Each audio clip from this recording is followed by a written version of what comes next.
மூன்றாம் ஆங்கில மைசூர் போர் பார்க்க போகிறோம். மங்களூர் உடன்படிக்கை அப்புறம் திப்பு சுல்தான் வந்து ஆங்கிலேயருக்கு எதிராக கூட்டணி அமைக்கும் பொருட்டு பிரான்ஸு, துருக்கி போன்ற நாடுகளுக்கு தன்னுடைய தூதுவர்கள் அனுப்புகிறாரு கூட்டணி வச்சுக்கலாம்னு சொல்லிட்டு. அதுக்கப்புறம் பார்த்திங்கன்னா திருவாதங்கூர் சமஸ்தானத்தை திப்பு சுல்தான் வந்து 1959 தாக்குனார். இது ஆங்கிலேய கூட்டணி இந்த சமஸ்தானம். அதுக்கப்புறம் திப்பு சுல்தானுக்கு எதிராக ஆங்கிலேயர்கள், ஹைதராபாத் நிஜாமு, மராத்தியர்கள் இந்த 3 பேரும் இணைந்து ஊர் கூட்டணி உருவாக்குறாங்க அவருக்கு எதிராக. இந்த போர் வந்து பார்த்திங்கன்னா 2 ஆண்டுகள் நடைபெற்றது.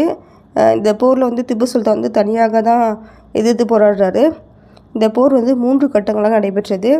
இந்த போர் வந்து பார்த்திங்கன்னா மேடேஸ் தலைமையிலான தாக்குதல் வந்து தோல்வி முடிந்தது. அதுக்கப்புறம் பார்த்திங்கன்னா 1790 வந்து கார்ன்வாலிஸ் வந்து என்ன பண்ணார்னா அவர் வந்து படைகளை வந்து தனியாக வழிநடத்தினார். ஸ்ரீரங்கப்பட்டினத்தை தாக்குவதற்கு தடையாக இருந்த அனைத்து பகுதிகளுமே கைப்பற்றார். யார்? கார்ன்வாலிஸு.